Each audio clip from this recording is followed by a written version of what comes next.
Assalamualaikum warahmatullahi wabarakatuh. Halo teman-teman, jumpa lagi di Aryan M Channel. Oke, buat teman-teman yang klik video ini, seperti biasanya saya harapkan mudah-mudahan teman-teman masih dalam kondisi sehat walafiat. Dan jangan lupa dukung channel ini dengan cara like juga subscribe. Baik, di kesempatan kali ini saya akan ajak teman-teman untuk melihat sebuah video dengan judul Malaysia tak becus menjaga perbatasan Indonesia yang disalahin. Sebuah video diambil dari Wan Winur Channel. Oke, seperti apa videonya? Sebelum kita berkomentar, kita akan lihat dulu. Tumpah darah bertemu kembali dengan saya setelah seminggu lebih kita menunggu omong besar dari orang-orang Malaysia yang biasa menonton channel ini, dan seperti kita duga sebelumnya bahwa mereka itu sama pengecutnya dengan Ustadz Sofyan, hanya berani keluar-keluar tapi tidak berani menunjukkan muka, apalagi sekedar menunjukkan muka saja tidak berani, apalagi kalau sampai disuruh menyampaikan argumennya atau menyampaikan pendapatnya terkait dengan apa yang mereka lakukan sekarang di Malaysia, memburu para pekerja asing itu. Dan seperti telah kita bahas sebelumnya, sebenarnya kalau duta besar kita di Indonesia itu lebih berani, itu bisa melakukan protes pada Malaysia ini. Karena apa? Karena ramainya pekerja asing dan membuat masalah sosial di Malaysia ini sebenarnya lebih besar adalah kesalahan dari Malaysia sendiri. Gitu. Bayangkan di beberapa berita kita baca di Malaysia itu dan kita dengarkan bahwa itu sampai 3,5 sampai 4 juta diperkirakan itu pendatang ilegal ke Malaysia. Bayangkan, penduduk negara yang penduduknya cuma 30 juta, ada 4 juta pendatang ilegal. Itu negara apa rombongan ketoprak keliling gitu. Masa nggak ada penjagaan masuknya ke orang asing tanpa dokumen sampai 4 juta gitu ya. Ya kita bandingkan lah di Indonesia gitu. Kita kalau ada pekerja asing itu 2-3 hari itu langsung ketahuan, itu pasti langsung diusir, tadi deportasi begitu ya. Ya contoh umpamanya di sini kita jangankan pekerja asing ya, orang Indonesia sendiri aja masuk umpamanya kalau di Bali ini misalnya ke Ubud. Itu 5 hari orang tinggal di situ nggak jelas, itu bakal didatangin sama pecalang, ditanyain, kamu itu ngapain di sini? Apa kegiatan kamu gitu kan? Kalau enggak, karena itu nanti kan berpotensi entah buat kerusuhan, buat apa gitu. Itu jelas namanya negara itu kan ada gitu idenya, apa namanya, ada mekanisme, ada pengaturannya, ada juga pola pengelolaannya gitu.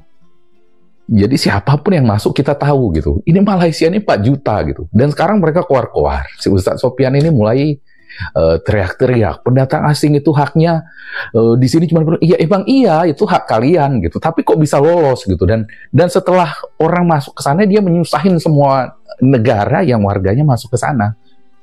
Ya ibaratnya mereka punya kebun tapi nggak dipagarin gitu. Begitu masuk, siapa aja masuk ke sana mereka yang ribut, seolah-olah mereka korban. Jadi itu mentalitas Malaysiawi gitu. Mereka yang buat salah, mereka yang sekarang memposisikan diri sebagai korban, playing victim. Malaysiawi gitu ya. Dan di video ini juga masih berlaku.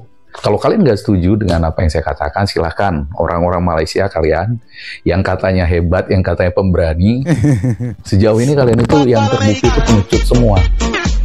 Dan dengan alasan di sini macam-macam lah, ya. Yang alasan yang hanya bisa diterima anak umur 3 tahun. Bahwa saya bisa bantah, tapi saya nggak mau hilang kuota untuk membahas yang nggak penting ini. Ya ngapain kamu masuk ke sini kalau nggak penting, ya? Jadi seperti itulah Malaysia kita lihat. Dan sebagaimana setelah kita duga kenapa masih ada ya, negara Malaysia ini kan udah kita bahas bahwa Malaysia ini sudah tidak semakmur sebelumnya. Dan perbandingan antara kesejahteraan Indonesia dengan Malaysia ini juga sudah tidak sejomplang tahun 80-an. Yang mana mereka belasan kali lipat lebih di atas kita gitu ya. Nah, dan seperti yang saya katakan dan juga dikomentari oleh beberapa pembaca dari atau penonton dari video-video saya, itu dikatakan, contohnya ini dari Rojali Syam 5933 ya. Jadi Udah katakan, sindikat tenaga kerja. Betul, jadi ada sindikat tenaga kerja di Malaysia itu, betul kata kuncinya. Kalau saya sendiri waktu Indonesia memutuskan tidak mengirim tenaga kerja ke Malaysia karena Malaysia tidak ikut aturan rekrut tenaga kerja yang benar, di mana tenaga kerja RI lebih terlindungi, terdata saya sangat setuju katanya. Ya, dan beberapa kali kita lihat bahwa ketika kita membuat aturan dengan Malaysia itu, bagaimana supaya pekerja kita terlindungi, mereka selalu ingkar janji gitu. Dan kenapa masih banyak? Ada sindikat.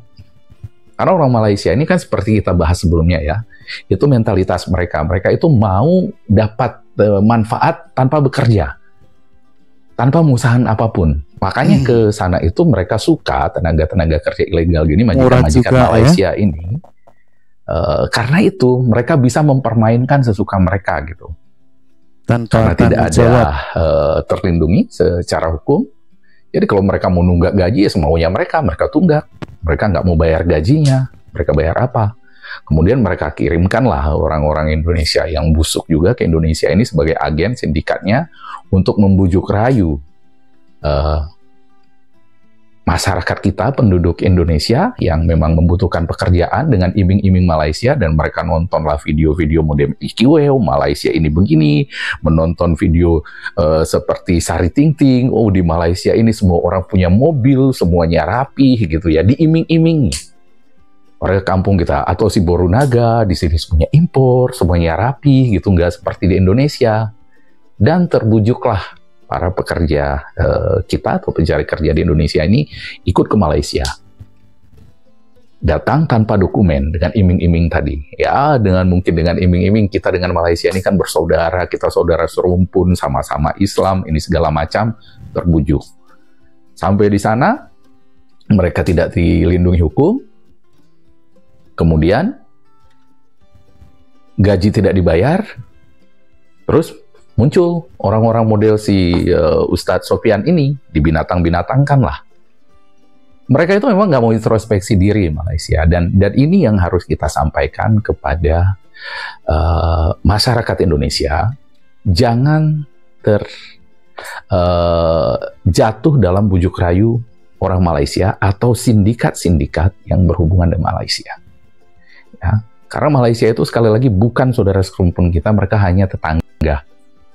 Ya,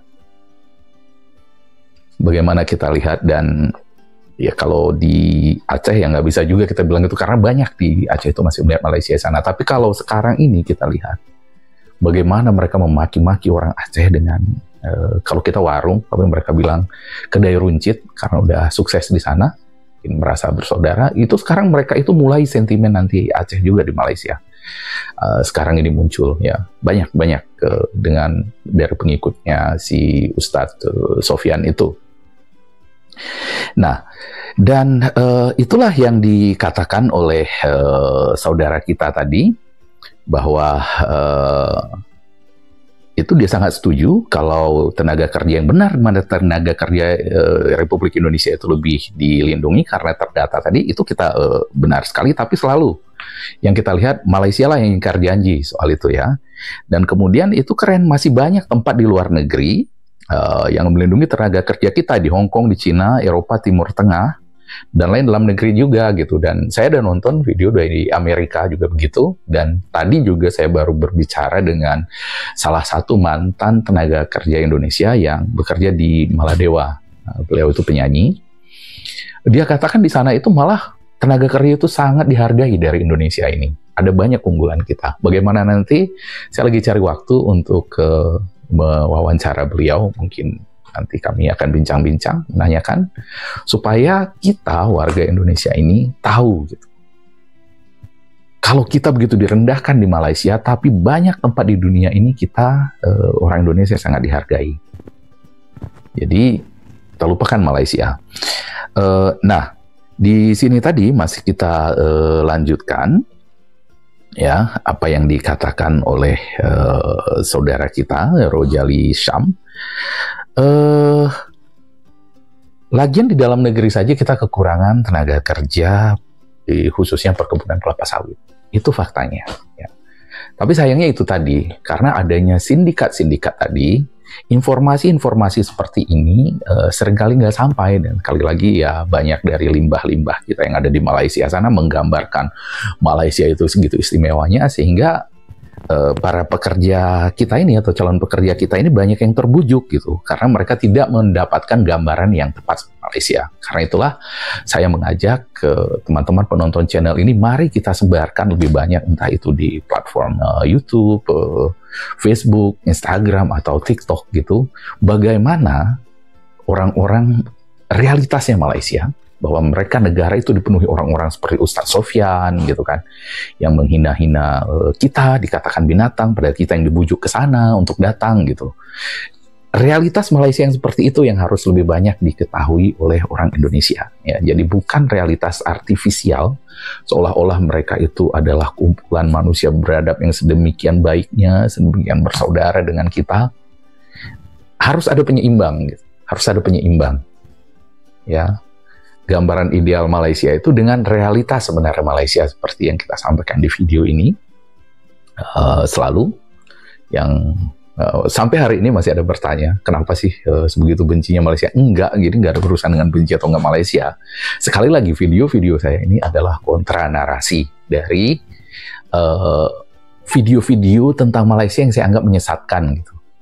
Ya, karena menunjukkan bukan gambaran Malaysia yang sebenarnya. Nah, kembali lagi ke cerita tadi, bagaimana sindikat tenaga kerja tadi, ya, sindikat rekrut tenaga kerja ilegal. Dan tadi saya baca di Malaysia Gazette, benar seperti yang kita duga. Nah, di sini yang baru mereka temukan hampir 500 pekerja asing ditipu kartel program RTK MHO. Saya nggak tahu sendiri RTK MHO ini apa, tapi seperti inilah kenyataannya di Malaysia itu, ya. Jadi mereka itu ditipu. Karena apa bisa ditipu? Karena di Malaysia sendiri pemerintahnya tidak punya pengawasan terhadap perbatasan mereka. Bayangkan, lebih 10% dari penduduk Malaysia itu banyaknya bisa masuk ke negaranya. Negara mana di dunia ini bisa segitu bebasnya masuk? Ke Indonesia nggak mungkin bisa. Coba aja kalian orang Malaysia jadi pendatang haram di sini, kalau nggak digebukin sebentar orang sekampung gitu. Ya, sebentar aja udah ketahuan kalau di sini. Nggak bisa kalian. Ya, artinya kalian tidak bisa mengelola negara kalian dengan baik, ya. Orang Malaysia. Jadi mari kita bekerja sama, kalian dan kami orang Indonesia, untuk menyampaikan realitas Malaysia sebenarnya, bahwa kalian itu bukanlah orang yang ramah terhadap Indonesia ini sebenarnya. Kalian itu menganggap remeh orang Indonesia, dan kalian itu suka menipu para tenaga kerja asing yang datang ke sana terbujuk oleh rayuan. Dan di sana kalian perlakukan dengan semena-mena, bahkan dibinatang-binatangkan oleh orang seperti Ustadz Sofyan, ya. Jadi itu sebenarnya di tataran tujuan kita sama, ya.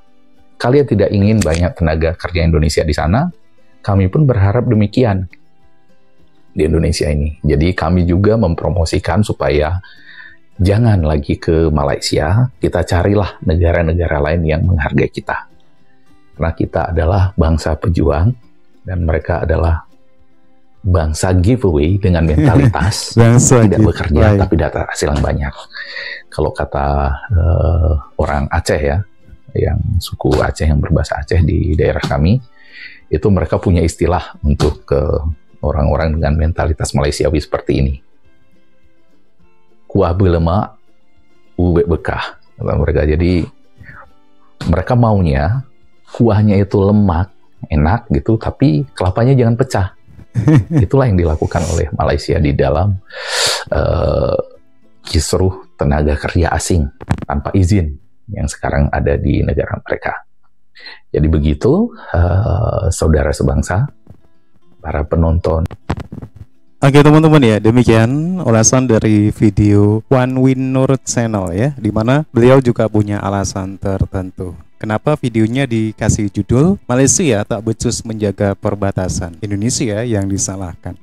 Jelas teman-teman ya, di sini bisa kita ambil poinnya bahwasanya di setiap negara itu punya satu sistem penjagaan ketat di satu perbatasan. Walaupun dalam hal ini Malaysia mempunyai banyak banget sindikat-sindikat tenaga kerja ilegal, tetapi ketika ada kekuatan yang bisa menjaga perbatasan, oknum-oknum yang sengaja memasukkan imigran gelap tentunya akan sulit untuk bisa masuk. Tetapi hal ini berbeda yang ada di Malaysia. Sudah tahu sindikat-sindikat ini lumayan banyak di sana, tetapi juga penjagaan perbatasan ini dibiarkan begitu gampang imigran ilegal memasuki negaranya. Dengan demikian, inilah kesalahan Malaysia. Sudah tahu di Malaysia itu banyak banget sindikat-sindikat yang mendatangkan imigran gelap. Pemerintah juga sepertinya tidak seberapa mau tahu untuk bisa memberantas. Terus yang disalahkan para imigran gelap ini. Imigran gelap dari Indonesia terutama itu hanyalah korban saja. Oke teman-teman ya, demikian.